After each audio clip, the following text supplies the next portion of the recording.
merci à tous. Merci aussi à notre facilitateur, Patricia Puig, qui va prendre le relais très bientôt. Et voilà, on est ravis d'organiser cette formation avec ces 4 sessions en ligne et puis cette formation présentielle. On a hâte de tous vous rencontrer. Et puis voilà, là, c'est un petit peu aussi la première session en ligne. Donc, il y aura voilà, des petits couacs, mais ça va nous permettre de mieux préparer les prochaines. Merci aussi à nos présentateurs, à nos intervenants aujourd'hui. Donc, vous allez les découvrir très vite. Et voilà, je vais m'arrêter là. Encore une fois, merci à tous. Bravo. Et puis, bah, je vous souhaite une bonne session. Et voilà, à tout de suite. Merci, Susan. Hello, everyone. So first of all, now we will give and Emily, no, you want to give Oui, slide? Yes. juste Okay. très Thank you. rapidement, on va vous demander si vous pouvez indiquer votre prénom, nom et organisation, si vous pouvez vous renommer. On va passer quelques semaines ensemble et voilà, pour qu'on puisse un peu vous identifier. Donc, comme l'a indiqué Suzanne, on a toute la formation est bilingue, donc on aura la traduction simultanée disponible en ligne et aussi votre pouvoir à Capo de Gata, donc en français et en anglais, n'hésitez pas. Euh, pour éviter tous les bruits de fond, on va éteindre vos micros, mais n'hésitez pas à allumer vos caméras et votre micro lorsque on vous invitera à prendre la parole. Donc, si vous voulez poser une question, vous pouvez écrire votre question dans le chat ou lever la main virtuellement. On vous donnera ainsi la parole et vous pourrez allumer du coup vos caméras pour qu'on puisse vous voir. Voilà, bonne formation à tout le monde. Merci, Reda. So good afternoon, everyone. So welcome to this first. Une fois de ma part, bienvenue à cette session sur la restauration des AIP organisée par l'AIP et par le MEDPAN avec l'AUCN.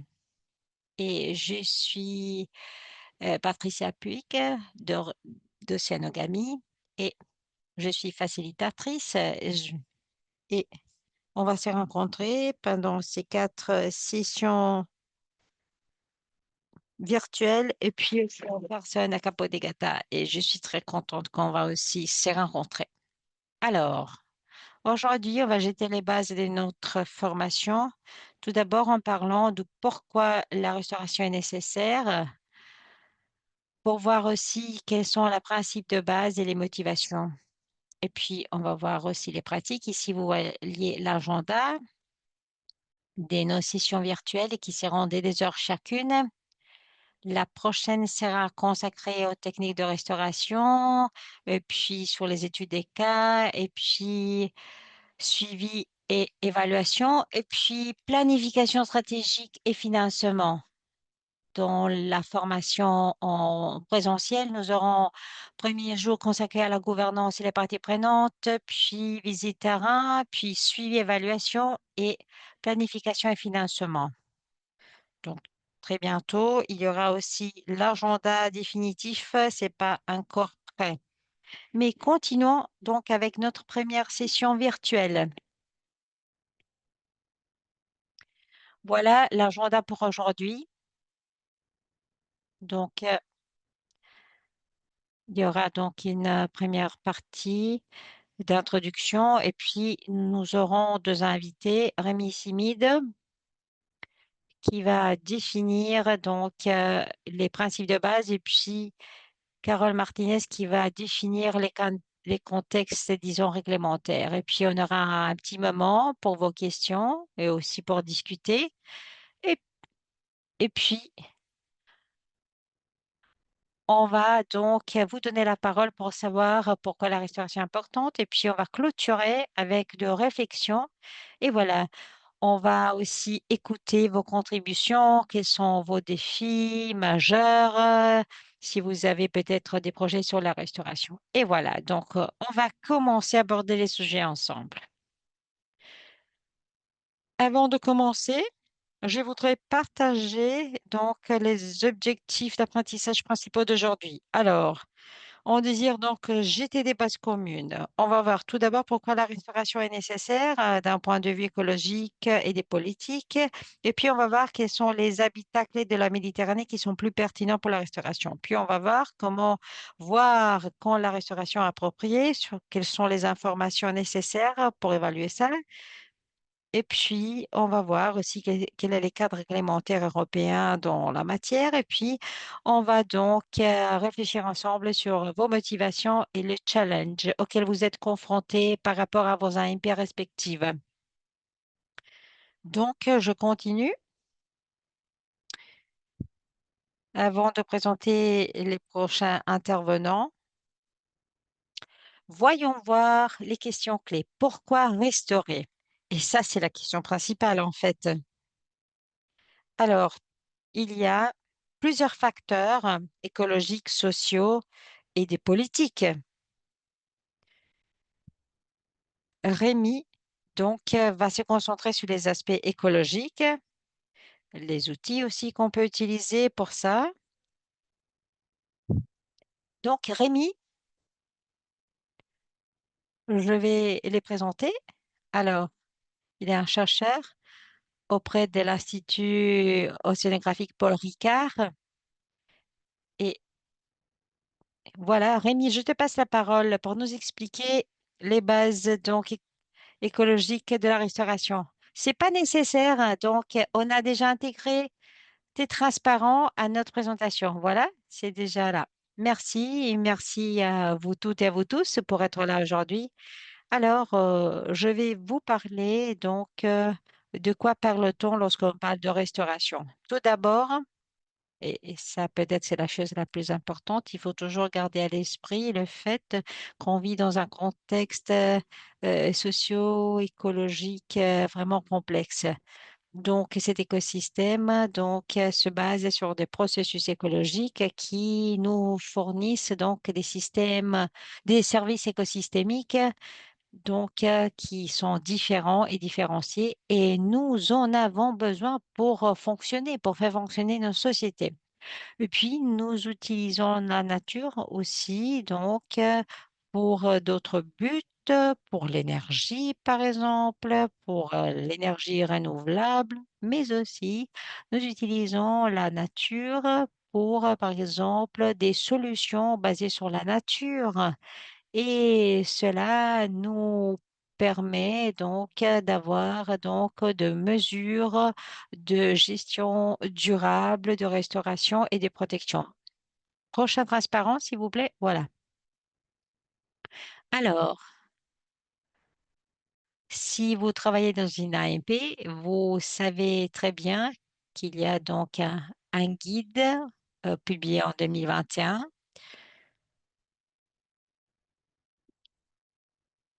qui décrit l'efficacité en termes de gestion des AMP. Et il y a quatre, disons, catégories. On a par exemple donc euh, l'évolution de qui peut se passer dans une AMP. Alors, si on a peu de protection, évidemment, on n'a pas l'opportunité de générer le même impact en termes d'efficacité écologique. Le même s'applique à la restauration. Lorsqu'on parle de restauration, il y a plusieurs niveaux. Et nous nous trouvons, par exemple, maintenant, donc, euh, au début d'une phase de politique de restauration qui a commencé en 2021 et après quelques années, donc, euh, la UICN a indiqué donc un cadre qui a simplifié les catégories. On en a 5 maintenant.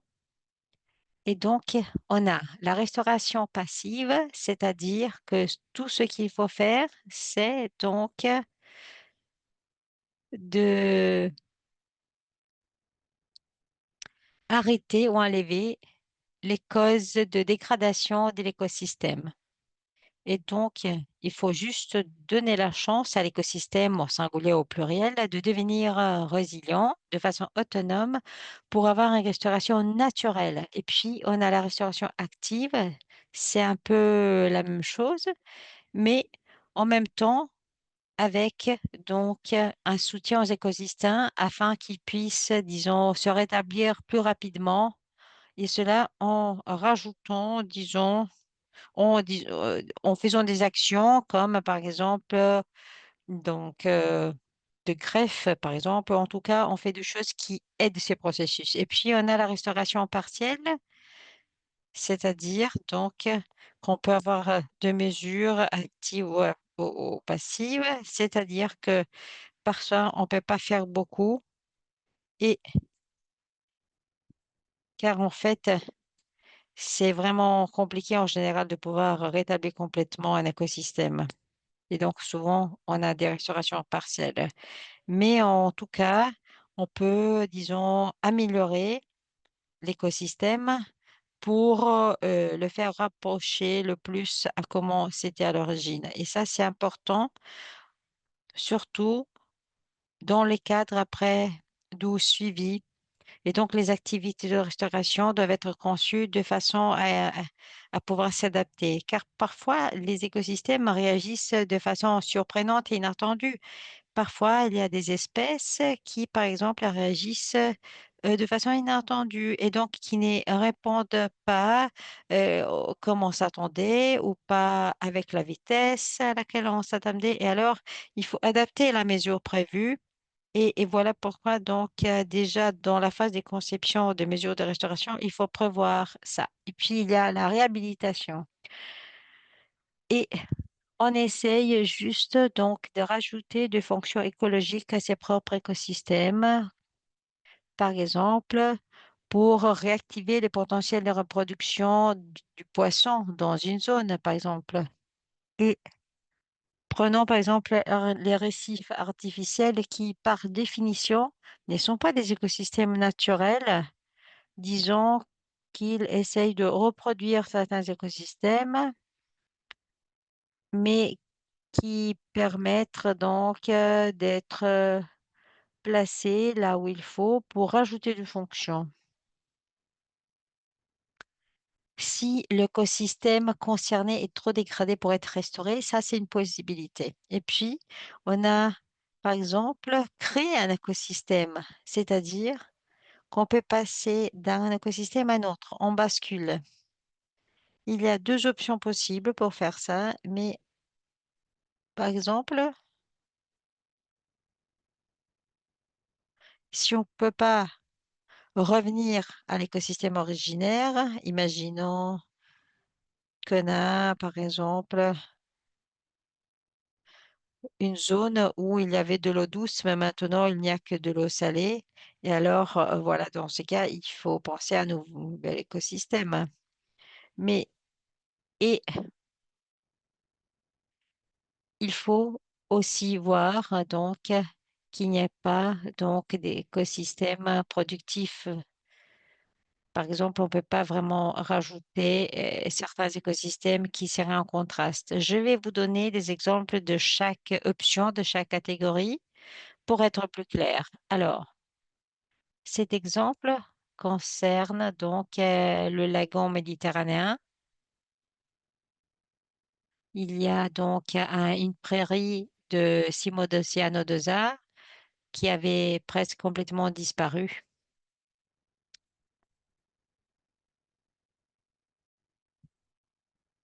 On avait perdu donc une zone très productive et aussi une zone de frayère importante pour le poisson.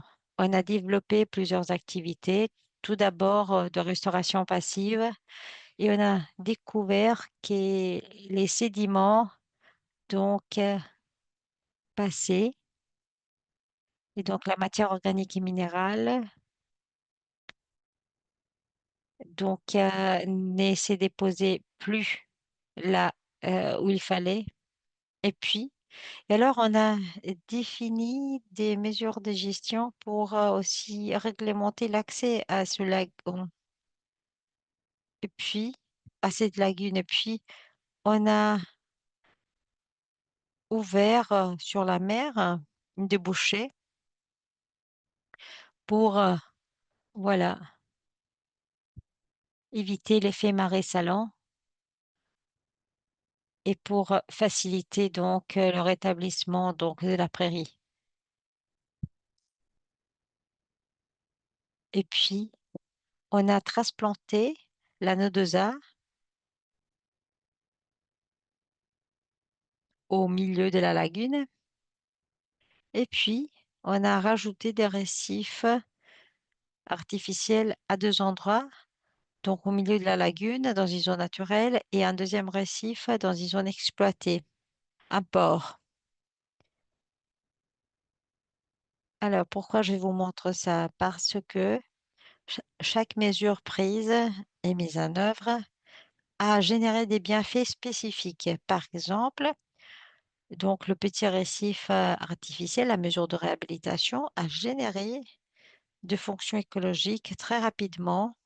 Vraiment, dans quelques jours, on a vu des organismes, du poisson à l'intérieur, par exemple, avec la restauration passive. Donc, il a fallu plus de temps pour voir donc la recolonisation des prairies. Et c'est important aussi pour impliquer les parties prenantes dans les activités afin qu'ils puissent comprendre le fait que parfois, il faut des décennies pour voir les résultats. Car parfois, les parties prenantes et les publics désirent voir euh, des résultats immédiats. Et les gens, en général, sont disposés à faire quelque chose. Parfois, l'on pense que si on arrête les pressions, en fait, on fait rien. C'est pas le cas, c'est pas vrai. Parfois, c'est la chose la plus pertinente à faire. Parfois, il faudrait aussi rajouter des transplantations ou des récifs artificiels aussi pour mettre en fait en exergue des bienfaits immédiats. Parfois, ce sont des mesures, celles qui donnent des effets plus immédiats, qui ne sont pas en fait les mesures idéales, mais qui permettent au moins aux parties prenantes et au public de voir aussi des effets et donc de les encourager à adhérer à ces politiques et à ces activités. Alors, je vous donne un exemple concernant donc l'importance de la restauration en général. Pourquoi vaut-il la peine donc de faire des efforts et de dépenser de l'argent pour la restauration? Alors, d'une perspective humaine, on désire donc se protéger du changement climatique. Imaginons donc qu'on a de ressources pour la mitigation climatique. Et alors, qu'est-ce qu'on peut faire? Alors, on peut donc mettre en place des écosystèmes bleus qui peuvent favoriser la séquestration du carbone. Et ça, c'est une possibilité. Alors, sinon, si vous voyez, donc on peut, vous voyez le niveau d'émission. Alors, les écosystèmes bleus des carbones peuvent donc contribuer juste à 0,1 par rapport à la quantité énorme. Donc, est-ce que vous pensez qu'1% c'est suffisant? Est-ce que cela a un impact? Car nous connaissons, par exemple, l'effet des mesures de mitigation. Alors, si l'on considère tout ça, euh, dans une perspective de plus grande envergure, et si on adopter d'autres mesures concernant donc la réduction du trafic, on arriverait à une réduction globale de moins 5,8% des émissions et c'est encore peu. Donc, regardons toujours le même aspect. Il y a beaucoup d'écosystèmes dégradés. Et alors, pourquoi agir sur la nature pour la mitigation? Parce que la nature a un gros potentiel en termes de séquestration du carbone à long terme. parce que donc une séquestration à court terme n'a pas de sens. Si les écosystèmes, par contre, peuvent donc stocker le carbone à long terme, comme la nature a fait vraiment depuis des, des, des siècles, alors comme ça, effectivement, on pourra avoir un impact significatif en termes de stockage, mais aussi après de, disons, d'action de remise de l'environnement du carbone. OK, voilà. Non, c'est pas le bon. Voilà. Alors, chaque année, donc, on détruit, et je parle en termes donc de carbone séquestré à long terme, mais il y a un gros risque d'érosion. 0,3 pour les prairies, donc du fond de la mer, et 0,2 pour les forêts de mangrove. Donc, chaque année, il y a un risque toujours plus grand donc d'érosion. Et voilà, donc la restauration des écosystèmes est importante pour donc préserver les écosystèmes de l'érosion. Donc, il faut faire quelque chose pour donc stocker les carbones et la meilleure façon, c'est de le faire, c'est en favorisant donc la restauration des écosystèmes. Un exemple basique et clair concerne la Posidonie oceanica. Alors, tout dépend donc de l'espèce considérée et du statut de l'espèce considérée, ainsi que de la spécificité biotique et des activités humaines. Pour la Posidonie, alors l'on sait donc que ça pousse très lentement, donc quelques centimètres par an, et c'est aussi donc active pour la séquestration et le stockage du carbone. Et donc, grâce à la Posidonie, on peut aussi donc prévenir l'érosion. Et donc, la Posidonie doit être vue tout comme une forêt. Et surtout, si on détruit la Posidonie, on la détruit vraiment à long terme. Et alors, la restauration active pourrait être problématique à cause donc aussi des délais de long terme. Mais ce qui marche bien pour la Posidonie, c'est de la protéger donc d'un impact excessif d'érosion, par exemple.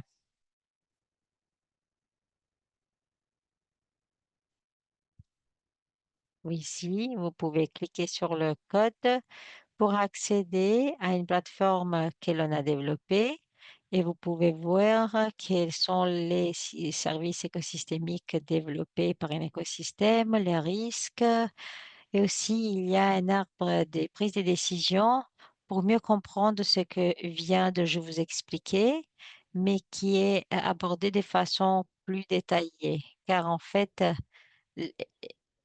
chaque endroit requiert donc une approche de restauration vraiment ciblée et disons personnalisée. Merci beaucoup pour votre attention. Merci beaucoup, Rémi. Je vais partager le lien sur le chat et voilà, donc vous pouvez avoir accès donc au code QR cité par Rémi. Alors, voyons voir. On a donc eu la perspective écologique. Maintenant, Carole Martinez du MEDPAN va aborder donc les aspects réglementaires. Oui, je vais faire une petite présentation des politiques clés, donc des cadres qui sont applicables dans la région de la Méditerranée. Et aussi, je vais aussi vous montrer comment la restauration est déjà, disons, abordée par plusieurs politiques. Donc, je vais suivre donc la pyramide réglementaire internationale, donc du niveau de la Méditerranée au niveau européen. Et vous allez voir en fait que tous les niveaux de politique donc s'intègrent. Les objectifs clés suivent aussi les obligations contraignantes résultant du niveau international et plus spécifiquement donc les cadres pour la biodiversité qui a été adopté il y a 2 ans et qui a des objectifs bien précis. Alors, donc, il y a cet objectif et les documents de référence, donc,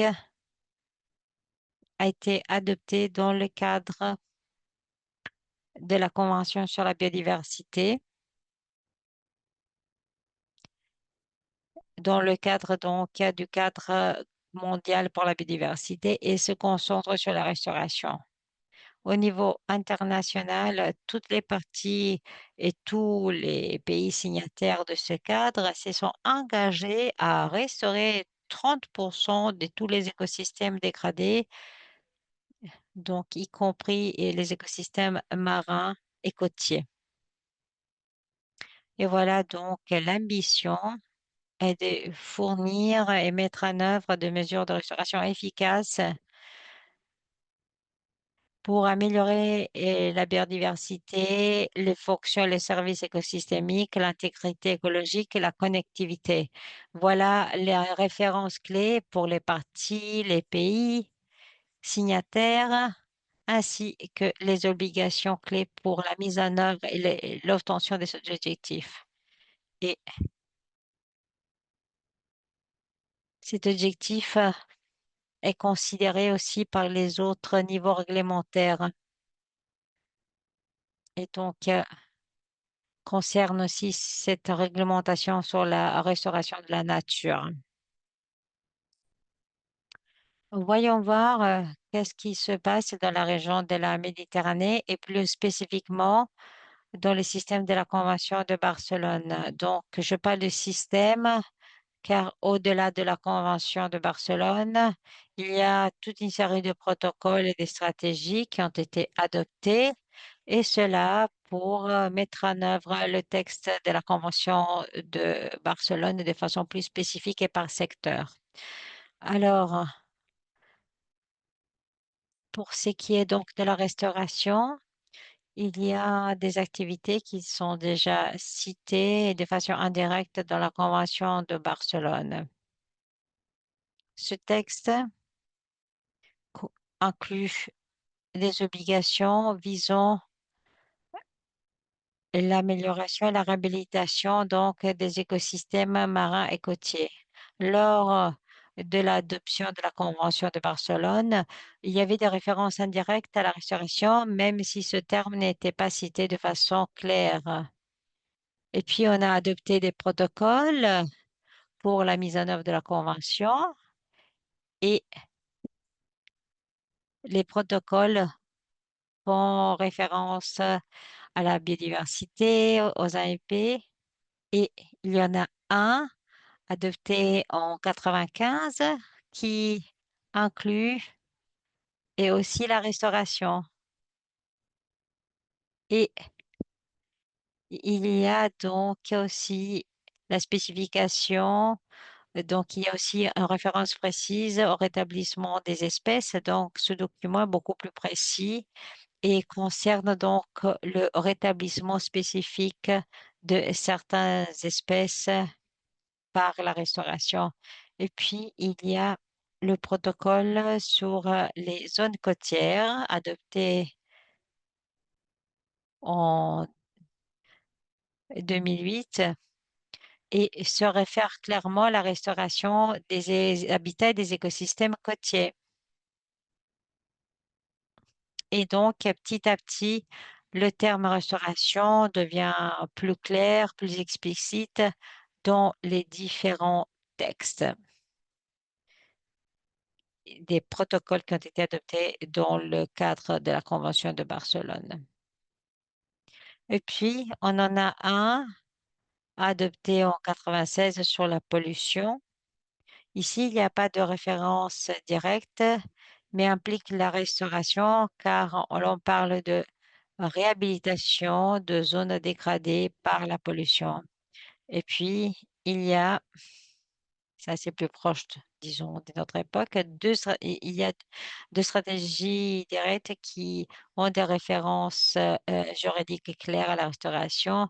On a la SABIO après 2020, adoptée en 2021 qui définit des objectifs explicites pour la restauration des écosystèmes et aussi il y a 42 actions qui sont en ligne avec la décennie pour la restauration des Nations Unies.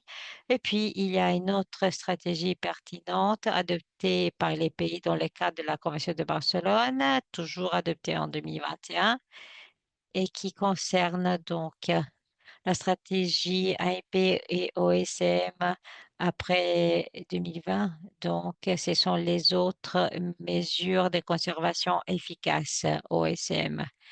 Et voilà donc que la restauration est intégrée donc dans la vision des piliers stratégiques et du cadre de mise en œuvre. Dans les prochains transparents, donc, je vais vous montrer comment ces différents textes adoptés au niveau méditerranéen donc font référence directe ou indirecte. Mais au-delà du système international, au niveau méditerranéen, dans le cadre de la Convention de Barcelone et son système, c'est-à-dire la Convention et le protocole, il y a déjà des références clés à la restauration. Et donc, voilà, la signature et l'adoption de cette convention, de ce protocole, ont déjà témoigné donc de l'implication des pays par rapport à la restauration. Donc, voilà, ça c'est tiré du protocole SPA dont je vous ai parlé. Et vous pouvez voir que la restauration est directement ou indirectement inclue. Dans le préambule, on fait référence à la restauration parce que les parties contractantes, les pays contractants s'engagent à protéger et restaurer la santé et l'intégrité des écosystèmes. Et après, dans le texte du protocole, dans les différents articles, on fait référence à l'état de conservation et à la restauration, au rétablissement. Donc, cela implique des activités de restauration. Voilà, après le protocole de la gestion intégrée des zones côtières qui fait des références très claires à la restauration. Donc, il y a des obligations juridiques. Il y a deux articles, l'article numéro 5 et 8, qui font référence directement à la restauration des écosystèmes côtiers, à la restauration des zones côtières dégradées et le rétablissement des habitats naturels. En adoptant ce protocole, il y a un clair engagement de mener des activités de restauration. Voilà le SABIO d'après 2020, c'est la stratégie SABIO. Il fait référence à la restauration dans sa vision, parce qu'il y a aussi un objectif spécifique numéro 3 de restaurer les écosystèmes côtiers et marins dégradés. Et il y a la cible 3.1 de mettre en œuvre des actions de restauration dans les habitats dégradés d'ici 2030. C'est la cible 3.1. Donc, aucun doute. Il y a un clair engagement de la part des parties contractantes de s'engager dans des activités de restauration pour poursuivre ces objectifs.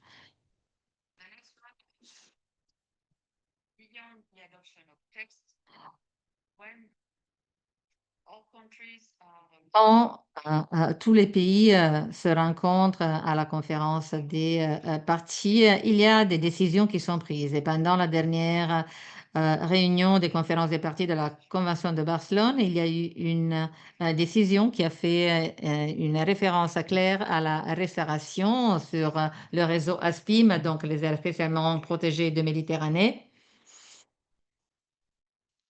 C'est un réseau qui existe en Méditerranée et cette décision cible le soutien de la restauration des écosystèmes dégradés en ligne avec les obligations et les engagements de la décennie des Nations Unies. Donc là, vous voyez quelles sont les références à l'international.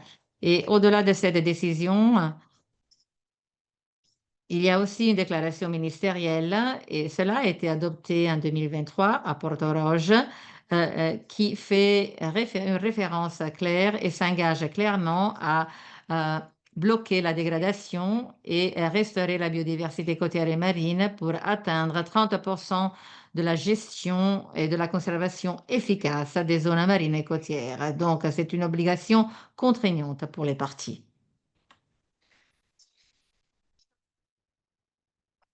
Au-delà de la Convention de Barcelone, vous savez qu'il y a l'Union pour la Méditerranée. C'est une autre organisation au niveau régional qui rassemble tous les pays de Méditerranée. Et l'Union pour la Méditerranée adopte aussi des programmes spécifiques et des actions et des déclarations. Et en 2021, l'Union pour la Méditerranée a adopté une déclaration ministérielle sur l'action climatique et l'environnement, qui a fait référence à la restauration, parce qu'on soutient la restauration d'écosystèmes comme partie de la réponse régionale à la perte de biodiversité au changement climatique. Et les ministères s'engagent à être cohérents dans leurs actions avec la décennie des Nations Unies sur la restauration des écosystèmes et s'engage à restaurer les écosystèmes dégradés et à intégrer la restauration dans les stratégies d'adaptation au changement climatique. Donc, la plupart des fois, le terme restauration est aussi lié à l'adaptation et aux mesures d'atténuation du changement climatique. Et d'un point de vue politique, en 2021, les ministères ont déclaré et souligné l'importance de la restauration des écosystèmes marins côtiers et des zones humides pour atteindre les objectifs du cadre global de la biodiversité. Et donc, on fait écho aux obligations à l'international. Donc, vous voyez que toutes les différentes politiques et tous les cadres politiques travaillent ensemble. Ce qui a été adopté à l'international après est aussi traduit au niveau régional et aussi dans la Méditerranée. La Méditerranée qui est, disons, un pionnier dans l'adoption de mesures de restauration. Mais donc, il y a des liens entre le niveau international et le niveau régional. Voyons voir maintenant le niveau européen. Et en 2024, l'année dernière,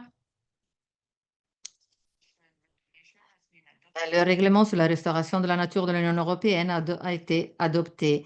Et le terme règlement est très important parce que cela signifie que c'est contraignant. C'est une obligation pour les États membres de l'Union européenne de mettre en œuvre ce règlement. Donc, ce n'est pas une stratégie, mais c'est, disons, vraiment un cadre juridique spécifique qui oblige les États membres de l'Union européenne à mener des activités de restauration. Quand vous allez voir, ce règlement qui vise à renverser la dégradation des écosystèmes et à développer des mesures de restauration et un cadre de restauration parce qu'il ne cible pas seulement la restauration dans les AMP. Et c'est un règlement contraignant. Donc, les pays membres de l'Union européenne doivent mettre en œuvre ce règlement. Voyons voir juste brièvement le contenu de ce règlement.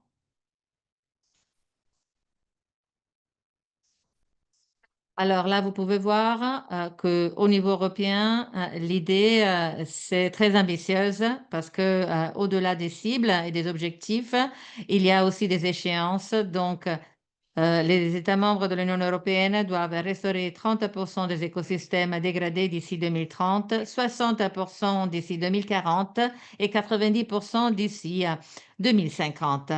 Ça, c'est vraiment ambitieux. Et l'objectif, c'est de recréer les populations des espèces clés, protéger les interactions écologiques et restaurer les processus naturels. Et cela aussi pour soutenir les activités économiques durables et la résilience climatique et pour soutenir les objectifs de la biodiversité de 2030 et les objectifs du Green Deal de l'Union européenne. Voilà les obligations pour les États membres de l'Union européenne: mettre en œuvre le règlement européen et développer, identifier des plans de restauration au niveau national et après faire un suivi avec des objectifs spécifiques. Alors, très vite, parce que à votre disposition, vous aurez cette présentation, mais au-delà de ces objectifs très ambitieux, ce règlement spécifie des activités et des échéances très claires pour les États membres, y compris l'obligation de développer des plans et de faire des rapports de suivi pour aider à faire le suivi de l'efficacité des mesures de restauration.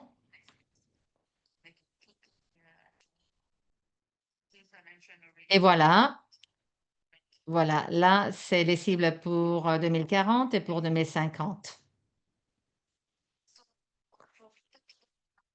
Pour les gestionnaires des aires protégées, cela signifie qu'ils doivent participer au processus de consultation pour identifier les plans nationaux de restauration et pour mettre en œuvre ces cibles ambitieuses avec des objectifs mesurables et clairs, tout en s'engageant avec les parties prenantes au niveau local, qui est, disons, à la base de ce processus. Les activités de restauration doivent être menées avec les parties prenantes, avec leur aide.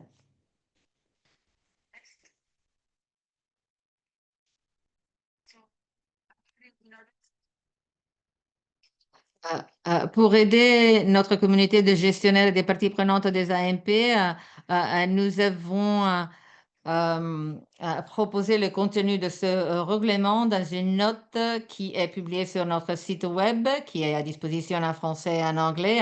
Donc, n'hésitez pas à jeter un coup d'œil pour vous rappeler que la restauration n'est pas seulement une question d'écologie, mais c'est aussi une question juridique. C'est un problème juridique. Et maintenant, c'est une obligation contraignante. Donc, c'est vraiment important et c'est une obligation aussi pour vos pays de mettre en œuvre des activités de restauration. Et donc, il y a un cadre régulatoire très spécifique. Merci beaucoup. Merci beaucoup, Carole. Donc, merci à Rémi et Carole pour avoir fait vos présentations. Et maintenant, avant de passer aux études de cas, je ne sais pas s'il y a des questions de votre part. Je ne sais pas si vous voulez poser des questions. Vous pouvez lever la main ou bien les écrire dans le chat. Et ça, c'est juste des points qu'on pourrait bien discuter. C'est juste pour vous rappeler les différents points. Alors, je vais copier ces petits points dans le chat, mais n'hésitez pas à écrire vos questions ou bien vos commentaires ou bien à lever la main si vous voulez.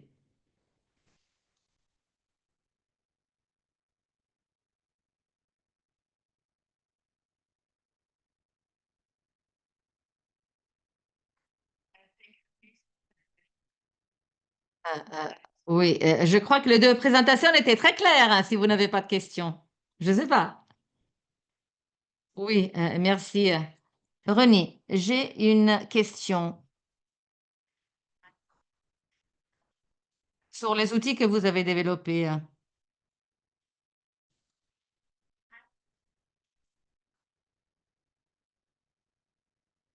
Est-ce que les parties prenantes sont impliquées, hein? Est-ce que vous avez eu un retour de la part des parties prenantes sur l'adoption de ces outils? Oui, nous l'avons développé dans le cadre d'un projet européen, Macrobios, et on a eu beaucoup d'ateliers avec les parties prenantes pour avoir leur retour et aussi pour discuter avec nous ce que nous pouvons faire et ce qu'ils peuvent faire. Donc, ces outils se basent sur les débats qu'on a eus avec les parties prenantes.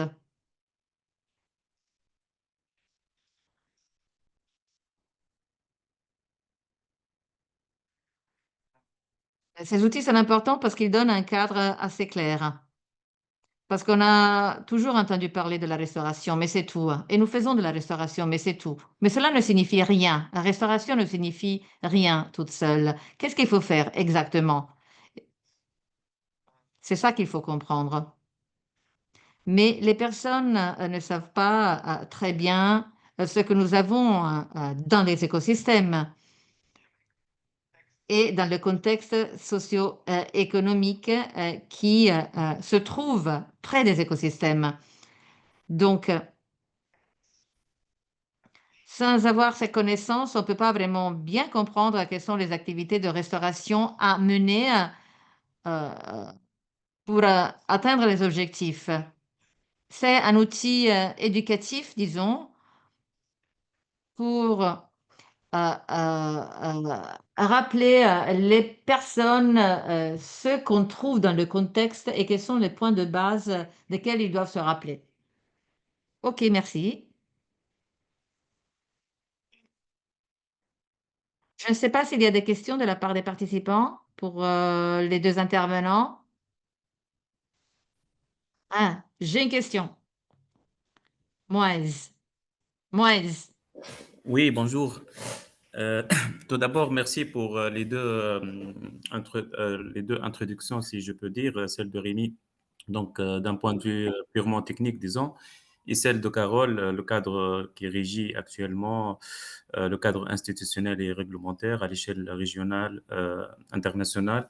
En fait, j'ai une question. On est en plein processus, disons, un peu accéléré de création et de gestion d'aires marines protégées en Méditerranée, en espérant atteindre ce fameux objectif 30-30 d'ici 2030. Et on parle actuellement de restauration. Quel est le lien, quel est, si je peux dire, le benchmarking entre ces deux processus, celui de création et de gestion d'aires marines protégées, d'une part, et celui de restauration de sites qu'il faut définir, bien sûr. Certainement, il y a des critères. Quel site choisir pour réussir une restauration? Donc, quel est le lien un petit peu entre ces deux processus qui marchent actuellement en pleine vitesse? Disons pour celui de création et de gestion d'air marine, il est plus comment dirais-je, plus old, plus ancien, quoi.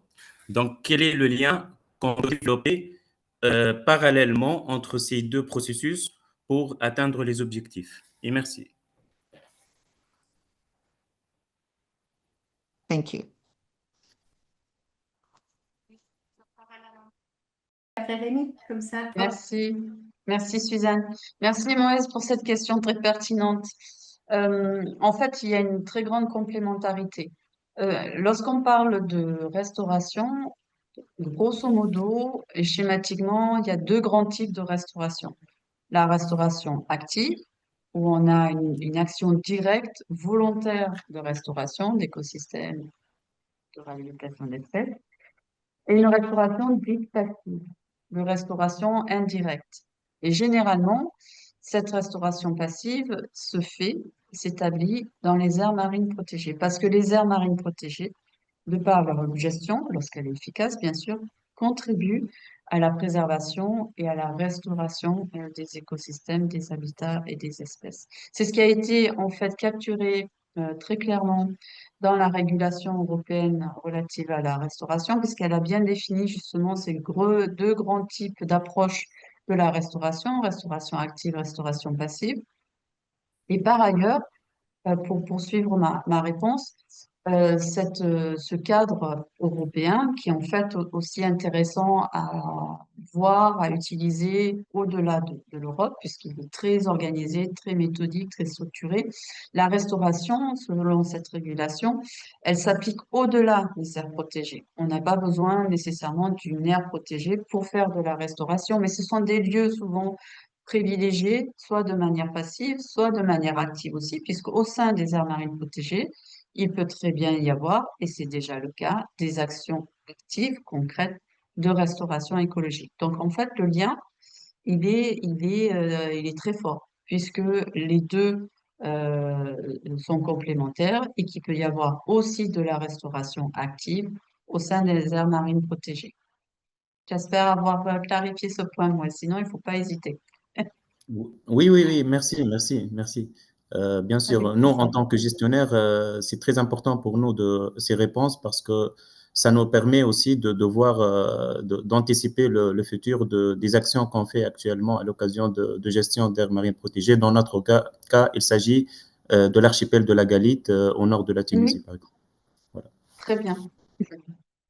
Mais- Rémi, Oui, oui, si je peux ajouter quelque chose, jusqu'en 2023 de mémoire, la définition de la décennie des Nations Unies pour la restauration des écosystèmes était différente de celle d'aujourd'hui. Elle comprenait aussi pleinement la protection, y compris des espaces intacts. Et là, ça devenait un peu compliqué parce que même si d'un point de vue sémantique, ça semble logique de se dire la protection, ça peut être aussi de la restauration en tant que telle. Maintenant, derrière, on perd un peu de crédibilité dans le message quand on parle de restauration, parce que quelque part, on mettait trop de choses dedans. Donc, ils ont un peu affiné la définition par la suite. Quand on parle des actions de protection en termes de restauration passive, il faut garder à l'esprit qu'on est du coup sur l'arrêt de toutes les pressions qui ont causé la dégradation de l'écosystème en place ou des écosystèmes en place. Ce qui est accessoirement très rarement le cas dans les aires marines protégées. Il ne faut pas oublier que les aires marines protégées euh, qui protègent complètement les écosystèmes, c'est une part très minime des aires marines protégées. Donc il ne faut pas confondre une aire marine protégée, point barre, avec une aire marine protégée qui a réellement une action de restauration passive. À l'inverse, on peut voir comme de la restauration passive des actions comme l'amélioration de la qualité de l'eau au droit des stations d'épuration. Parce que là, d'un seul coup, on va avoir les herbiers qui vont recoloniser l'espace. On va avoir de nouveau les petits fonds rocheux qui vont se recoloniser. Donc, il y a aussi tout cet raisonnement qui est plus sur de la sémantique, de se dire, si j'étais sur un écosystème dégradé et que je peux intervenir, je vais parler de restauration, si je suis sur un écosystème intact ou si je veux investir mes parties prenantes autour et si je veux un cadre réglementaire avec une zone géographique définie, je suis dans le cadre d'une aire marine protégée.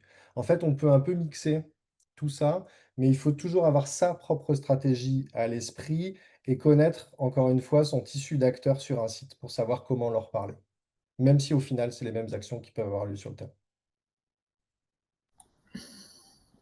Merci, Rémi.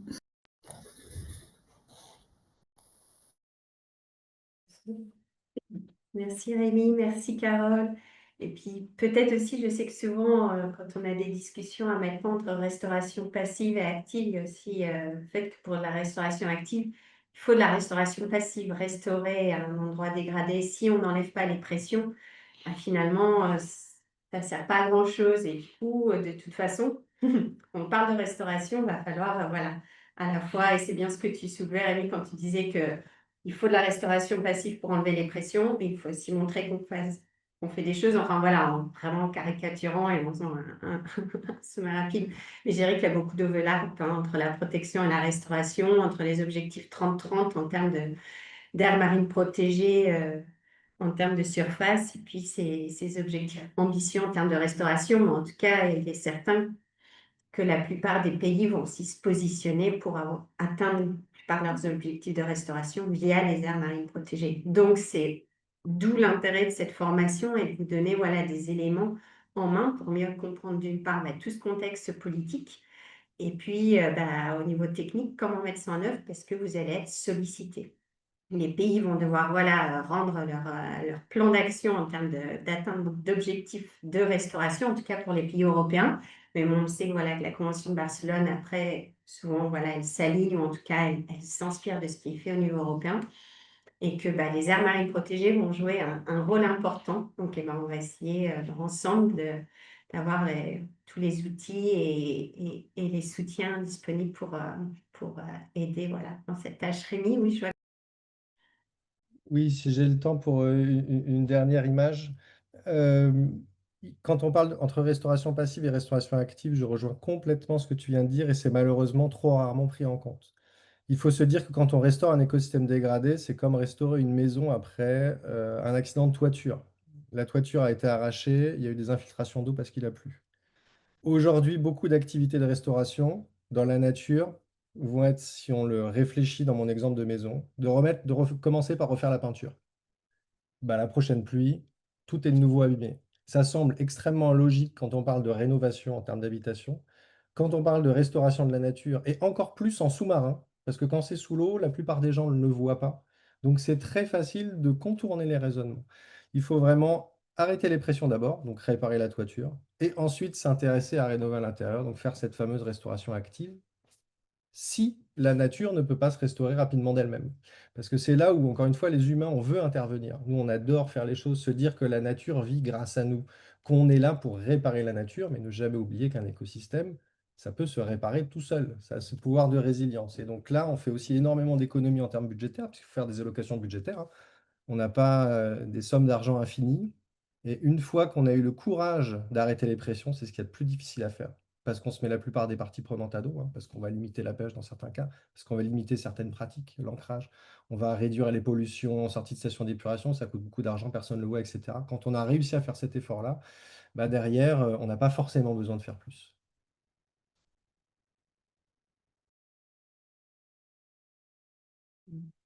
Merci Rémi. Et merci à tous. Et du coup, c'est peut-être le moment est venu de vous donner la parole aussi, hein. Merci d'avoir écouté cette première partie de la session. Et je pense que là, ça va être les présentations de groupe, mais peut-être que juste avant, on peut mettre les caméras pour ceux qui en ont une. Et puis faire un rapide tour de table, juste dire votre nom, prénom, le pays et l'AMP avec laquelle vous travaillez, si vous travaillez avec une AMP, juste pour se rencontrer rapidement, même s'il y aura d'autres occasions, mais voilà, juste un petit tour rapide. Je vais peut-être dire vos noms, si ça vous va, comme elles apparaissent à mon écran. Je vais essayer d'oublier personne et si j'oublie quelqu'un, n'hésitez pas à me faire signe. Et du coup, ok.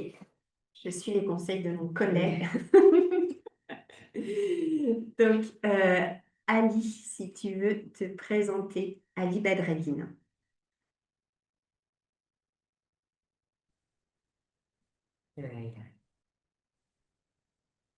Hello everyone. Merci Suzanne. Bonjour à everyone. tous. So my name is Ali Badreddine. Je I m'appelle am the Aline manager of Badreddine, Tir Coast je Nature suis Reserve. le So the gestionnaire situation de of la réserve restoration, naturelle de Tir. conservation, Donc, protection, all these kind of things are new for Lebanon. la And restauration we est are tout à trying fait our best, nouvelle pour and le I think this Liban et training on will cherche à be faire de notre mieux. Et je very crois que cette perfect and very formation familiar as sera très always. utile And pour hope to see you very nous soon. And I'm et so happy j'espère to de be vous there. So thank voir you. Merci très Ali. vite en Espagne. Christina Merci. Diamantopoulos. Christina Hi Diamantopoulos. everyone, I'm really happy to be here today. Bonjour, je suis vraiment And très thank you so contente much d'être for the là invite. et merci beaucoup de m'avoir invité. Can you tell us, Christina, where you come from? D'où I am est-ce que tu viens, originally from Christina? Greece, but Je I viens work de in Grèce, Cyprus now, mais je working travaille à la Chypre Ratax maintenant. Extra Je Territorial travaille Reserve. We are dans responsible la with my team with making the réserve management de plan. Lara et nous faisons le plan de gestion. Thank you, Christina. Merci, David Christina. Martinez. David Martinez. David Martinez. Everyone, I'm David Martinez, Bonjour à the tous, manager David director of the Martinez, je suis le Albuferas Grau Natural directeur Park in du Balearic parc Island in naturel Menorca, des and Albufera dans l'île de Minorca, dans les îles we have not Baléares. any any examples of Nous restoration, n'avons pas but we are d'exemple de interested restauration jusqu'à in maintenant, see mais nous sommes how tout à it's fait working in intéressés à another voir comment MPAs ça to marche learn dans les about autres it. AMP pour apprendre. Thank you, David. Gianfranco? Franco?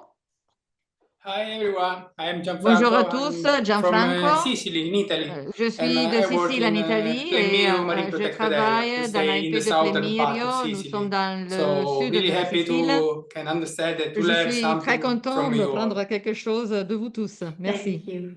Julia? Julia?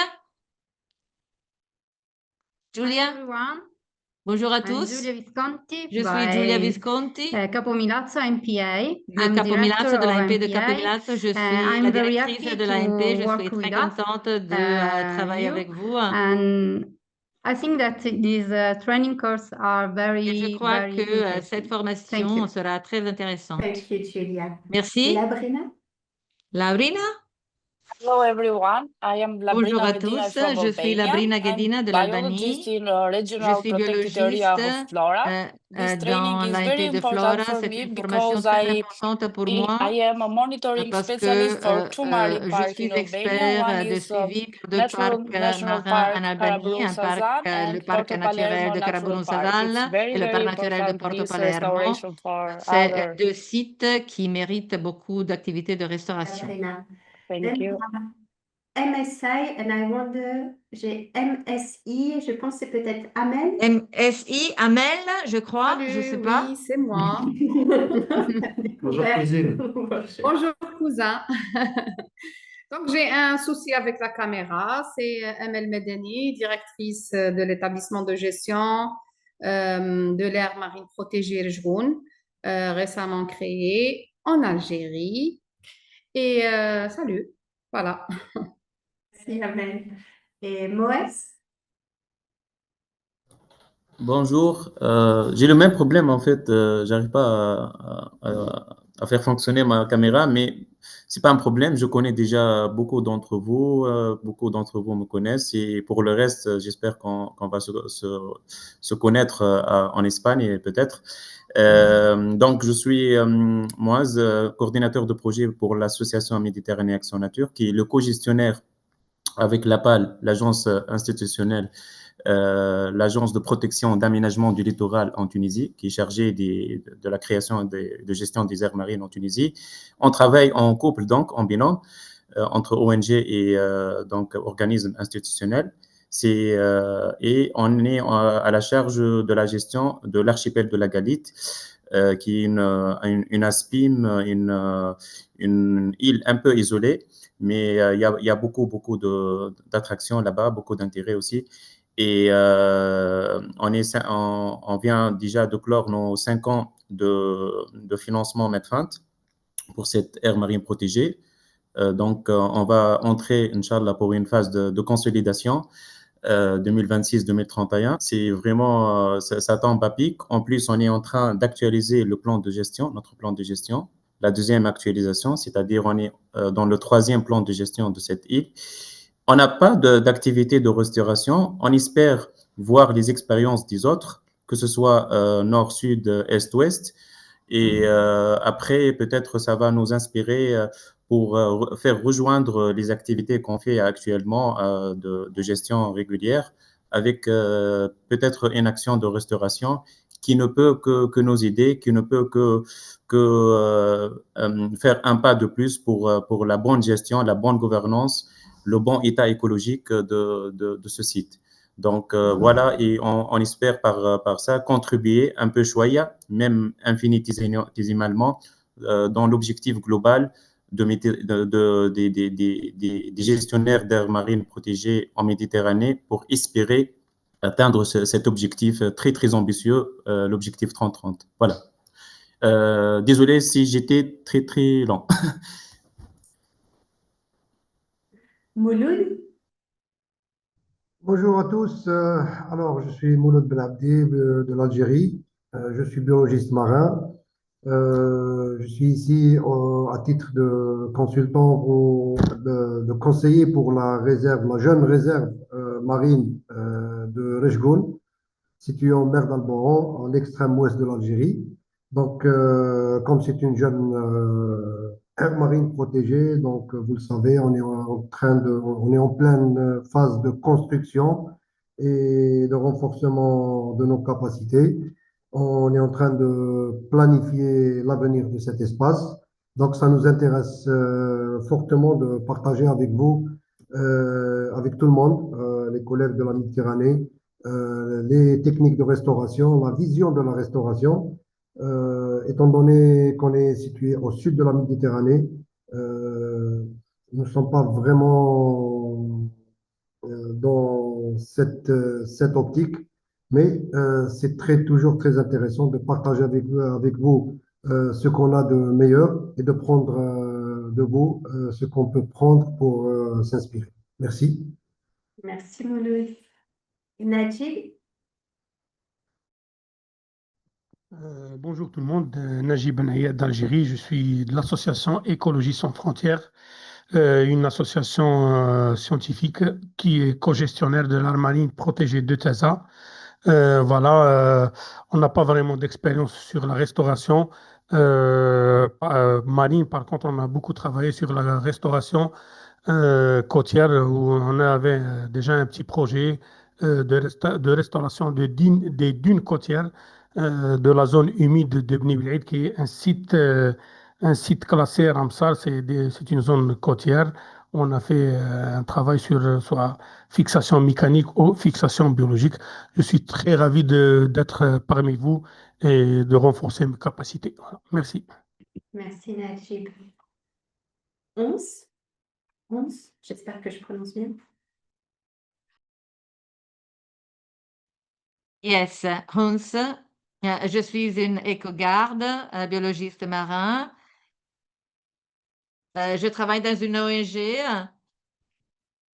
pour les îles de Kerkena, en Tunisie, et je suis très contente d'être là avec vous tous. Merci. Rani?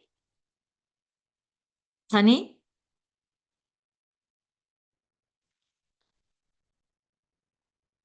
Rani?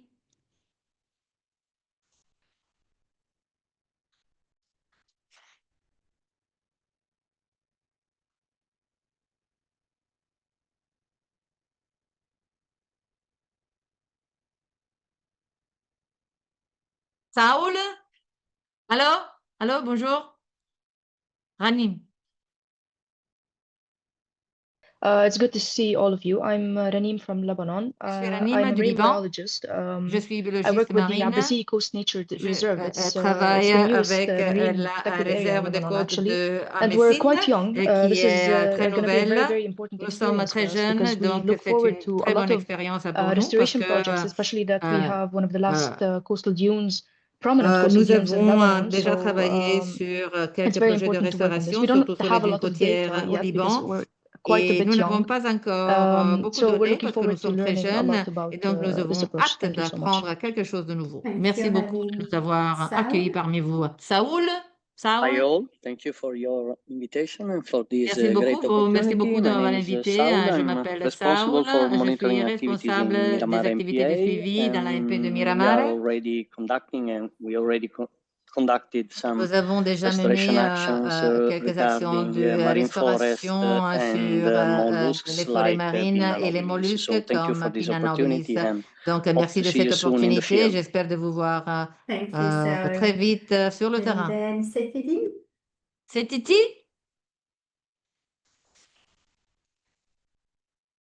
Non, je ne t'entends pas. Tu dois avoir le son coupé. On ne t'entend pas, Setidi. Tu as le micro coupé. Le Je m'excuse. Voilà, c'est bon. Oui. Bonjour à tous. Merci beaucoup pour l'invitation. Je suis Saifeddine Triki, je suis de la Tunisie.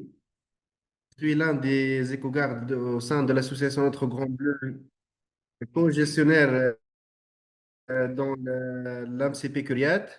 On a fait beaucoup d'activités de restauration écologique et je suis très heureux aujourd'hui de participer à cette formation et j'espère de vous voir très bientôt. Tina Sjöten.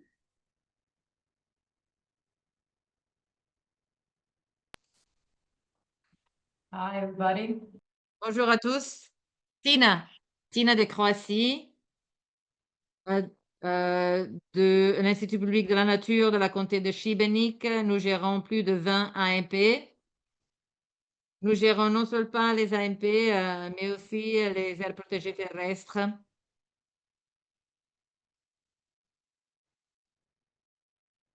Parce qu'il y a des activités de restauration terrestre chez nous, mais les AMP n'ont pas encore beaucoup fait en termes de restauration. Donc, je suis très contente d'être là avec vous et de participer à cette formation. Merci, Tina. Wael. Wael. Bonjour, je suis Wael de Indie Act. Nous sommes co-gestionnaires de la réserve naturelle de Palm Island. Nous avons un petit peu d'expérience dans la restauration, surtout passive. Et on est très content d'être là pour apprendre de vous. Merci. Merci. Donc, je vais te passer la parole. Alors, si vous pouvez partager l'écran, Émilie, on peut continuer avec la présentation des participants.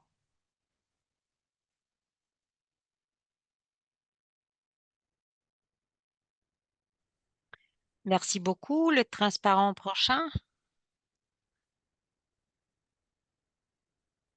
Alors, on a déjà discuté. Alors, le transparent précédent, oui, voilà. Alors, OK. Voilà, ça. Alors, donc, pour la restauration, on va partager quelques exemples des participants. Alors, pour ceux qui ont partagé leur cas, pourquoi la restauration est importante pour eux, vous avez 6 minutes pour présenter le site, expliquer pourquoi la restauration est importante. On va commencer par Julia. Voilà, Julia, c'est pas nécessaire de partager l'écran, on a déjà ta présentation. Donc, on a Julia de l'AMP de Capo Milazzo et puis on va passer au deuxième groupe, Cristina Diamantopoulou, donc de la réserve des tortues des Toxéphtra à Chypre. Et puis on a aussi les groupes 1 et 3. On n'a pas leur présentation, mais si vous les avez après, on va les partager et donc on va écouter vos présentations. OK. On va commencer avec Julia, donc de Capo Milazzo, OK? OK. Je vais être succincte, je vais vous parler des mon IP. Alors, c'est très jeune, donc c'est en Sicile, à Milazzo.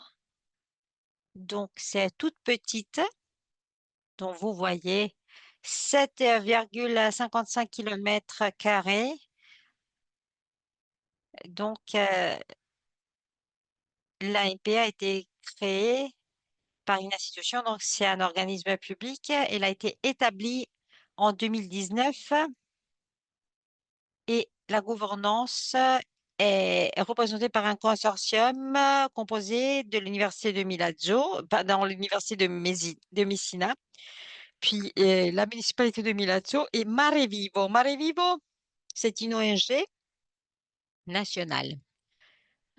Alors, notre AIP, donc un petit centre pédagogique. Et puis, nous avons un petit centre d'infos sur l'AMP elle-même, puis quelques infrastructures. Par exemple, on a une zone de mouillage. Et voilà, cette infrastructure pour les mouillages, et c'est un projet en fait qui est lié à la restauration de quelques-uns de nos habitats. Alors, objectif et mission.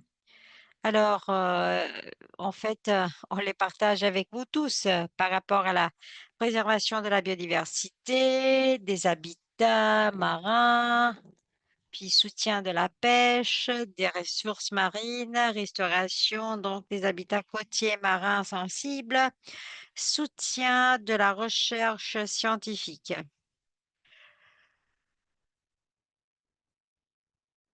Un autre objectif majeur de notre AIP est l'éducation environnementale. Nous avons beaucoup de projets pour l'éducation environnementale. On implique donc les classes ainsi que plusieurs catégories de parties prenantes. Voyons voir les défis et les pressions. Alors, on a beaucoup de pressions communes aux AIP. Par exemple, donc la pêche de loisirs, ça représente un challenge majeur. Et puis, les tourismes saisonniers qui a un fort impact. Et puis, nous avons des problèmes par rapport aux déchets marins. Ça aussi, c'est très important. Capacité de gestion. Alors, pour ce qui est donc de l'état socio-économique, nous avons donc beaucoup de parties prenantes. Prochain transparent, s'il vous plaît. Merci.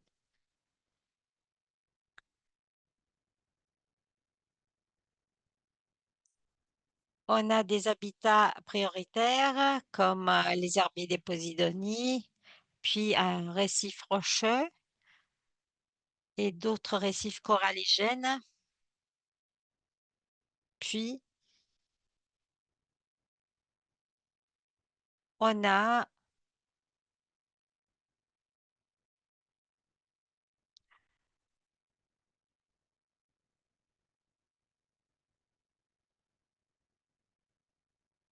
nous avons beaucoup d'espèces prioritaires de poissons, des mollusques, des corails, donc même donc mous et durs, les deux. Puis, on est un hotspot de biodiversité. On a donc des hotspots de biodiversité dans notre AMP.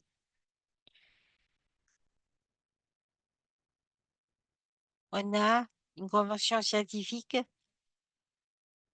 avec l'université ainsi qu'avec d'autres institutions nationales, régionales et locales pour soutenir les études scientifiques. Alors, pourquoi la restauration? Parce que nous faisons l'objet de plusieurs pressions humaines, donc les déchets marins, la pêche de loisirs, puis on a des problèmes liés à l'ancrage, des bateaux et au tourisme. Et puis, nous avons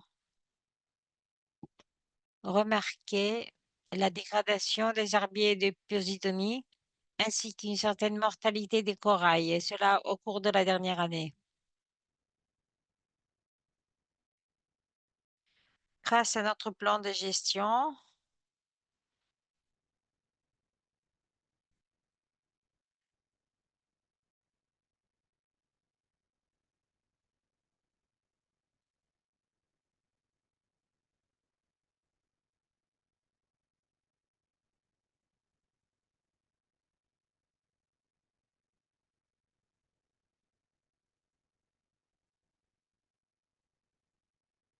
en fait, on prévoit des activités de restauration par l'implication de parties prenantes telles que pêcheurs ou plongeurs.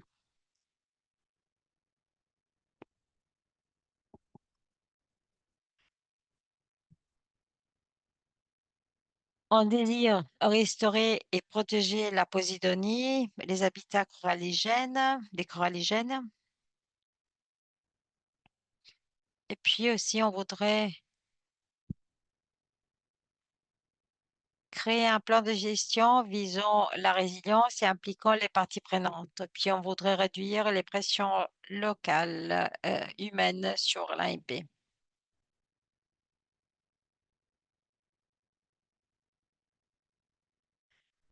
Donc, on est actif sur plusieurs plateformes de coordination scientifique ainsi qu'avec des universités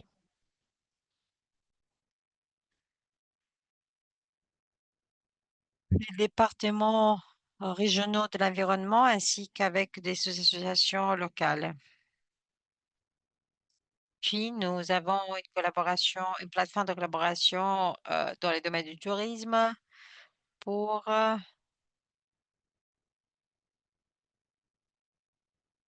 encourager des activités de restauration dans la ville de Milazzo.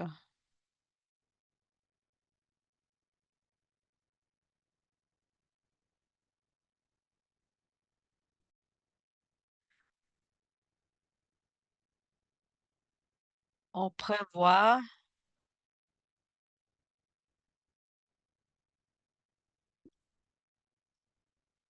la finalisation du plan de gestion de la paix d'ici 2026. Et puis, on a donc le plan des zonages de l'AEP avec 4 niveaux de conservation. On a une zone de non-prélèvement en rouge et 2 zones spéciales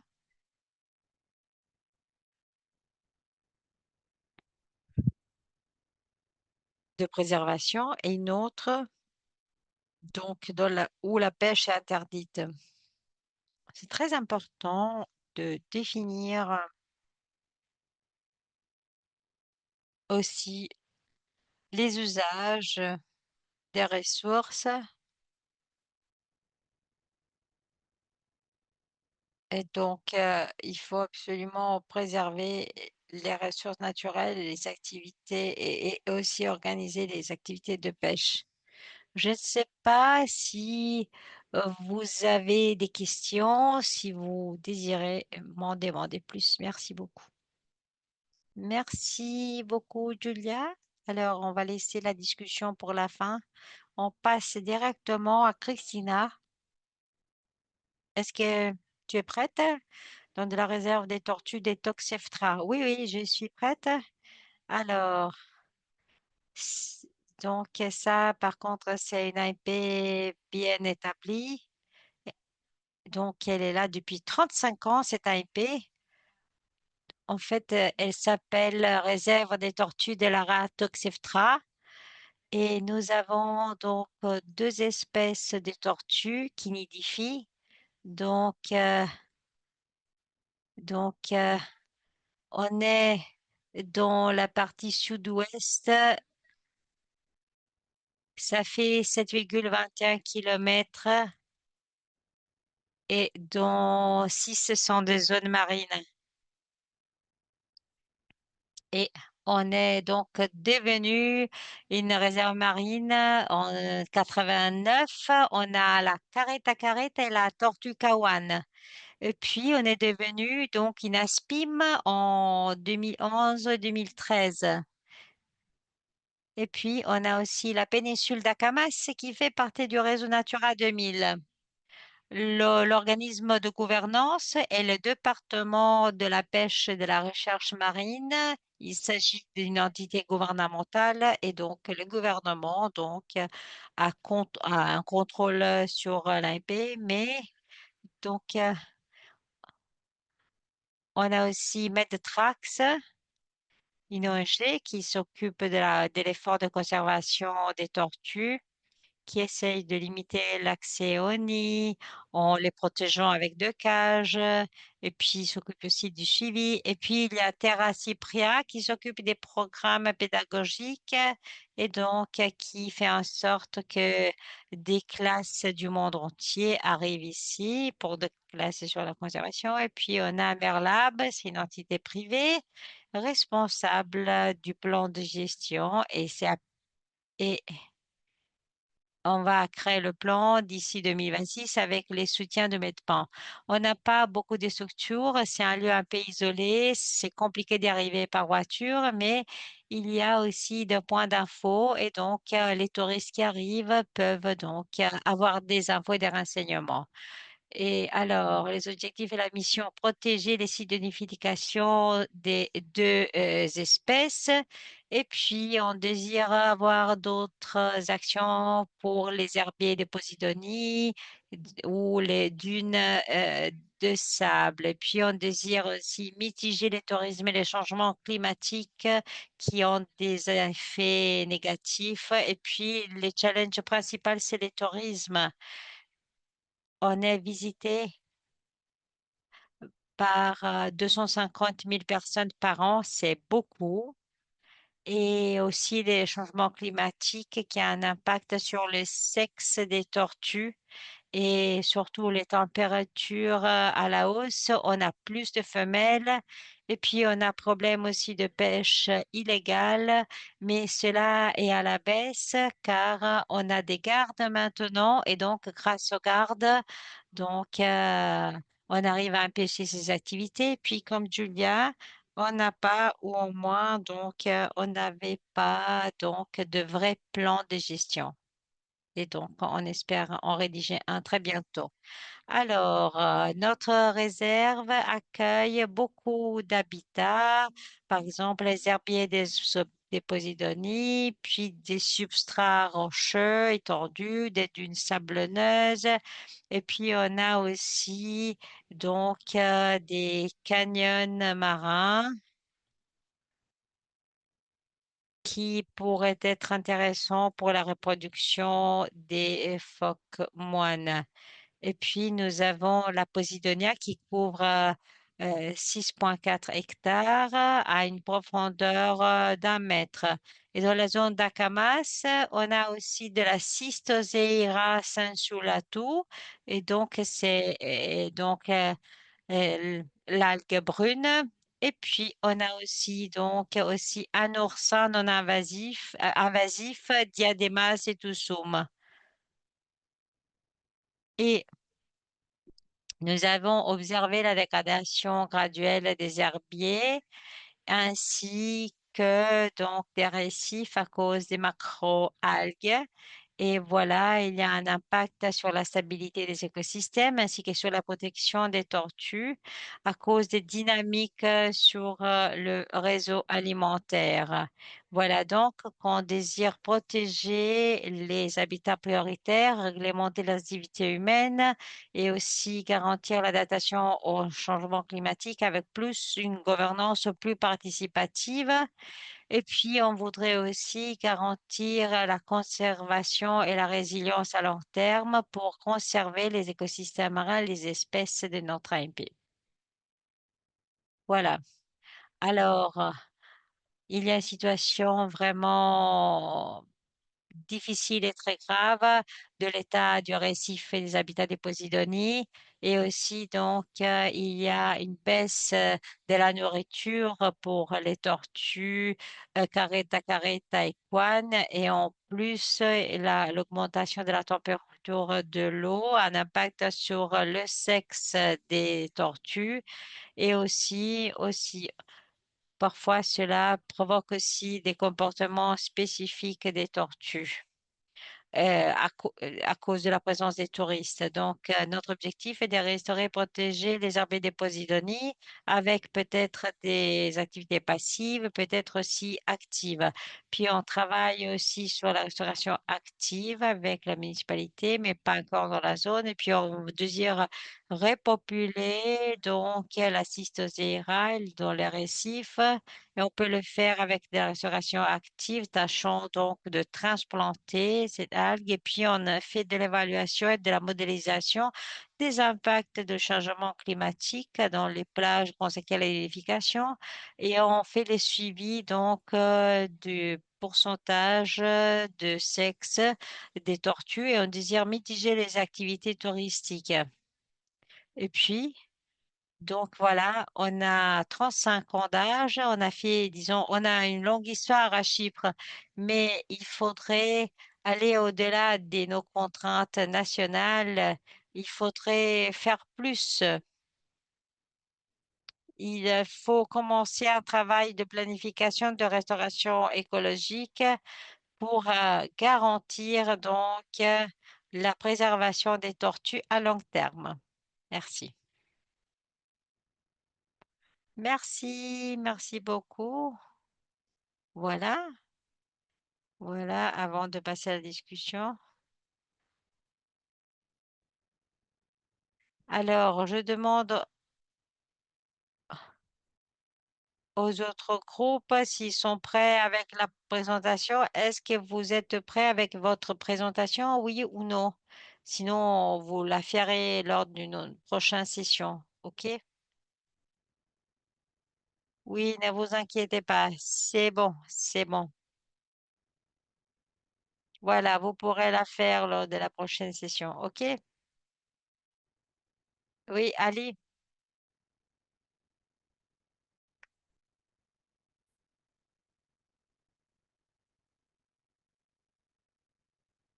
Alors, en fait, j'ai pas suivi les formats que vous allez envoyer, que vous avez envoyé. Si je peux me préparer pour la prochaine session. Alors, ça dépend du temps et aussi ça dépend comment vous direz. Vous n'a- J'ai une présentation en PowerPoint. Ça va? OK, OK. Alors, s'il te plaît, partage ton écran. OK, c'est bon? Oui. Combien de transparents as-tu? Non, non.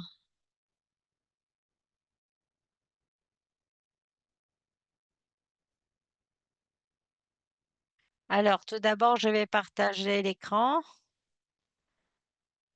mais ce sera rapide, je promets, même si j'ai pas suivi les modèles que vous aviez envoyés pour la présentation. Voilà, j'ai beaucoup de fenêtres ouvertes. Oui, si on peut. Oui, est-ce que vous pouvez voir ma présentation? Oui. L'idéal serait, voilà, de l'avoir à plein écran. Merci. Parfait. Merci. Alors, je suis Ali Badreddine, donc je suis le manager de la réserve de la côte de tir qui a été fondée en 98. Donc, on a 3,8 km² de terre et donc beaucoup de terre. On a une zone touristique ouverte à tous, une zone scientifique complètement fermée, une zone agricole qui est ouverte uniquement aux personnes autorisées et pour des raisons de sécurité. On est au sud du Liban. La zone marine est fermée, donc il n'y a aucune activité, pas de jet ski, pas de bateau, pas de pêche. Donc, chaque jour, on fait du patrouillage à terre et à la mer. Et donc, de jusqu'à 500 mètres de la côte, on est complètement fermé, donc à la mer. Et vous voyez quelques-unes de nos activités. On fait beaucoup d'activités sur la sensibilisation, la protection, les suivis, implication des parties prenantes, beaucoup de visites. On se concentre beaucoup sur les tortues marines, carrette à carrette et tortues vertes et la nidification, donc, dans nos plage de sable. Et puis, c'est donc la dernière plage de sable du Liban. Voilà pourquoi les tortues adorent notre épée. Nous les aimons aussi. Il y a une belle chimie entre nous et les tortues marines. Et puis, on a aussi des dunes de sable et aussi, nous avons aussi un site avec donc des sources d'eau naturelle, d'eau douce Et donc, on a des écosystèmes d'eau douce, des écosystèmes terrestres et des écosystèmes d'eau marine qui sont vraiment très proches les uns des autres. Donc, c'est vraiment incroyable. Puis, nous avons été nommés aussi zone importante pour les oiseaux. Nous sommes aussi une ASPIM. On a été déclaré ASPIM en 2012. Et puis, notre dune de sable a reçu aussi reconnaissance spéciale. Et puis, nous avons donc nos sources d'eau douce qui ont une importance biologique nationale. Et puis, nous avons été aussi, nous serons bientôt ont été, pardon, désignés donc zone d'intérêt pour notre patrimoine, et cela par le ministère de la Culture. Et donc, aussi, on a des zones endémiques en danger pour les Libans. Et puis, on a des espèces très importantes sur le plan scientifique. Et on a beaucoup de problèmes, comme toutes les AIP, surtout les touristes très nombreux qui arrivent chez nous, surtout en été. Et aussi, en général, on a donc 1 million de visiteurs par an. Et nous tâchons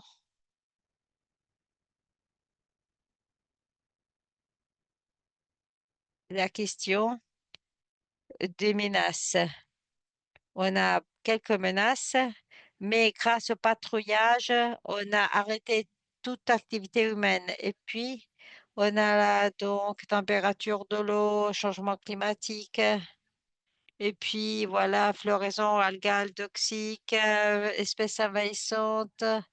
Et puis, je voudrais parler donc, oui, d'un problème très dangereux, car on a une floraison très dangereuse et puis on a d'autres espèces envahissantes. Donc, on a cette algue toxique. Et puis, voilà les parties prenantes. Nous travaillons aussi avec d'autres AMP et nous travaillons aussi sous la houlette du ministère de l'Environnement. Nous avons une bonne relation avec la municipalité de Tyr qui nous aide beaucoup et qui est très impliquée aussi pour ce qui est de la mise en œuvre des réglementations et aussi pour ce qui est des ressources financières, de la gestion du personnel. Et puis, nous travaillons avec les bénévoles, nous formons les gens, nous travaillons avec les centres de recherche nationale des universités.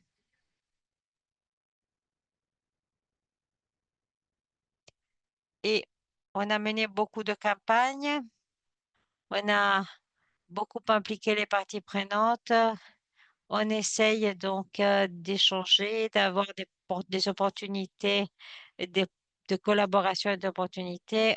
On a aussi beaucoup de sessions de formation, des visites d'écoliers et on a aussi une importance historique.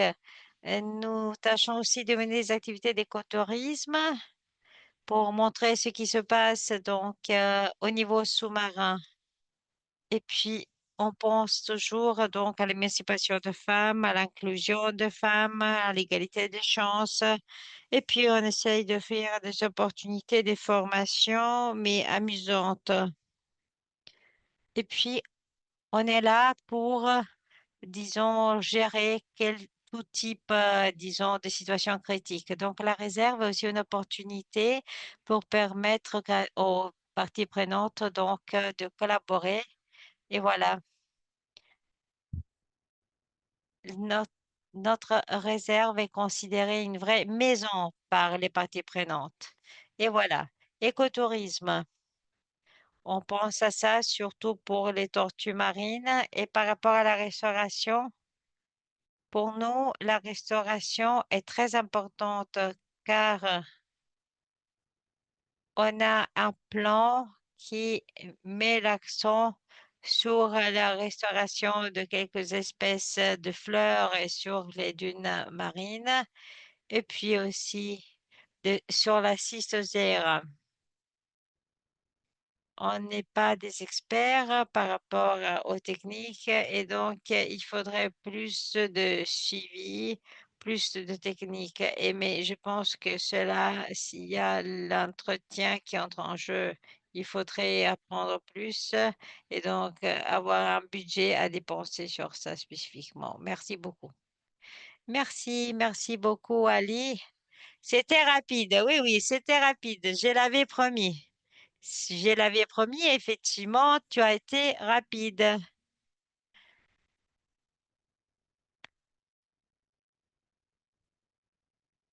Alors, je veux pas des initiatives spécifiques de restauration. Oui, on a fait une formation avec Saoul, le RAXPA, sur la restauration de la Pinna nobilis, mais la restauration requiert beaucoup de budget, beaucoup d'argent. Il faut aussi définir des priorités et il faut aussi une équipe pour faire ça. Et c'est pas facile, mais bon, déjà, avoir la formation, c'est important pour avoir une base et voilà, pour pouvoir être informé. Puis on va voir qu'est-ce qui va se passer. Voilà. On aura une session sur le financement. Allô, Ali. On a une Encore présentation une qui nous reste. présentation. Je ne sais pas si la personne est prête. Je ne sais pas qui va présenter maintenant. Sinon, je vais passer aux questions parce qu'il y a beaucoup de questions dans le chat. Mais vous aurez aussi la possibilité de faire vos présentations dans les prochaines sessions. On va vous donner donc l'opportunité de présenter votre AMP et le cas de votre AMP dans les prochaines sessions. Donc, merci beaucoup à ceux qui ont fait une présentation aujourd'hui. On ne vous avait pas donné beaucoup de temps. Et il va y avoir encore d'opportunités pour présenter votre cas. N'ayez pas peur.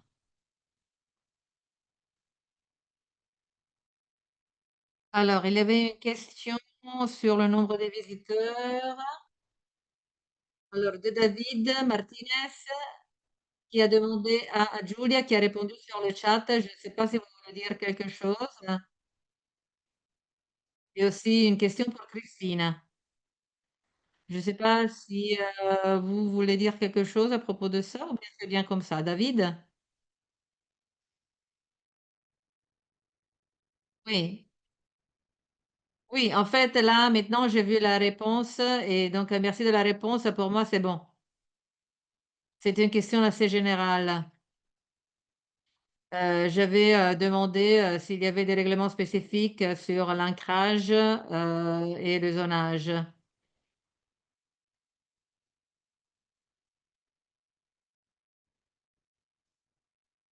Et j'avais aussi posé une question sur le comptage des visiteurs. Comment ils font pour compter les visiteurs? Parce que c'est toujours très difficile. En effet, je ne savais pas où je pouvais trouver le nombre de visiteurs. C'est un nombre donné par le ministère du Tourisme. Et comme la zone est très éloignée, la plupart des personnes viennent en visite avec des 4x4 en voiture. Ils viennent faire des safaris. Donc, on peut aussi demander aux opérateurs touristiques le nombre de visiteurs qui viennent par jour et combien d'argent ils gagnent par an. Parce que c'est des gens qui viennent faire des safaris en voiture. Donc, c'est lié aussi aux opérateurs touristiques. C'est une zone assez spéciale. Et je ne suis pas sûre que le ministère a cette information, peut-être les opérateurs touristiques.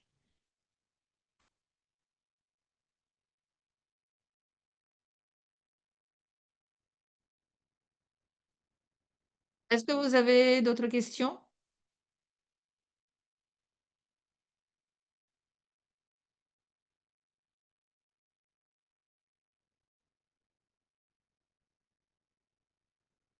J'ai une petite question, une question générale. Peut-être Christina a parlé du fait que le changement climatique a un impact sur le sexe des tortues, plus de femelles que de mâles. Comment on peut chercher à restaurer quelque chose qu'on ne peut pas contrôler ou on ne peut pas enlever la pression, hein. Par exemple, la tortue, même pour nous, c'est les tortues, mais aussi s'il y a des espèces envahissantes, il est très difficile de les contrôler, et d'arrêter les espèces envahissantes à cause du changement climatique. Et dans ce cas-là, quelle est la solution? En Indonésie, si je ne m'abuse, ils ont mis des cages protégées et ils ont mis des textiles pour réparer les cages de la lumière, mais je ne suis pas vraiment trop sûre de comment ça marche. Mais c'est clair qu'on ne peut pas trop utiliser cet outil parce que sinon, il ne va pas y avoir de la ponte des œufs de la part des tortues.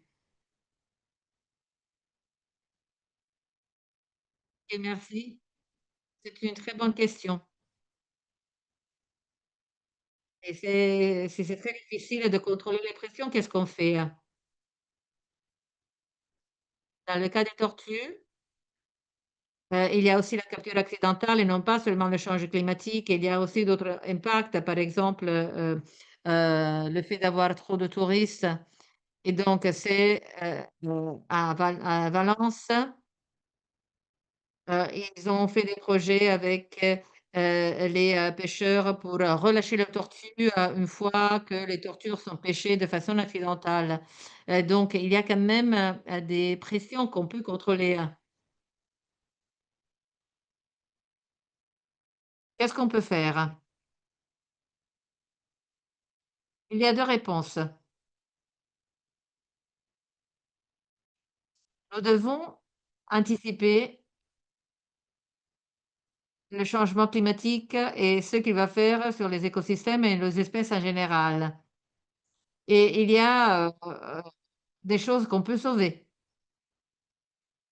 Quelquefois, c'est un déchet, c'est un gaspillage, d'argent, et ça, il faut l'accepter.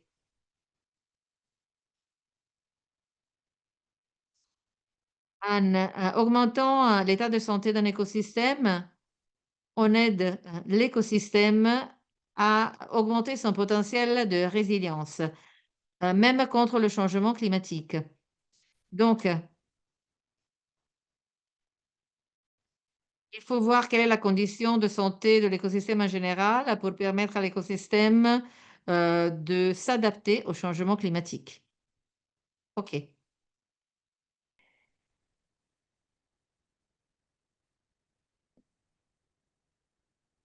There's one question more from Il y a une question de la Mouloud. part de Mouloud. Merci, c'était pas une question, c'était une réaction par rapport aux réactions des tortues. Qu'est-ce qu'on peut faire par rapport aux tortues et au changement climatique? Déjà, la tortue, elle développe sa propre stratégie de restauration. Elle est en train, depuis quelques années, à déplacer ses nids de la Méditerranée orientale vers la Méditerranée occidentale. Ça a été prouvé que le centre de gravité des nidifications s'est déplacé durant ces, je pense, si je me rappelle bien de la donnée, durant ces 30 dernières années, de 1200 km. Donc, il est plutôt maintenant du côté entre la Tunisie et la Sicile. Donc, sa propre stratégie. Mais bon, ça ne nous empêche pas d'avoir recours à la technologie, de faire un suivi régulier des températures à l'intérieur des nids pour qu'on puisse déclencher des actions de réparation, voire des nidifications artificielles pour qu'on puisse remédier.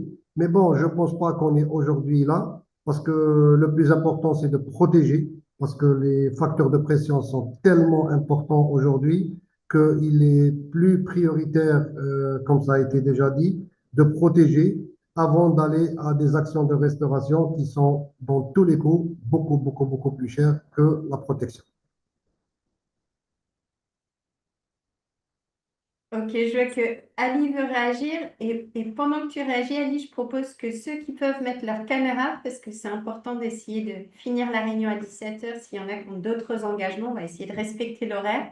Donc, je vais te donner la parole, Ali, si tu veux la prendre, mais aussi en parallèle, si vous pouvez mettre votre caméra pour ceux qui l'ont, qui fonctionne, comme ça, on va prendre des petites photos de groupe. Donc, souriez en même temps que Ali parle, hein, même si vous n'êtes pas d'accord avec ce qu'il dit. Non, non, Et on va prendre des c'est photos. rapide, juste pour dire que là, c'est une opportunité pendant l'entraînement, la formation, juste en fait, qui nous entraîne quoi choisir, en fait, les priorités, quoi restaurer. Parce que là, c'est très important. La restauration, pour moi, des tortues marines maintenant, c'est pas une priorité en Méditerranée. Parce que c'est comme Mouloud l'a dit et Rémi vient de le dire, ça coûte de l'argent et la restauration des tortues marines, c'est en train d'aller encore plus avec la nidification et tout ce qui se passe avec le changement.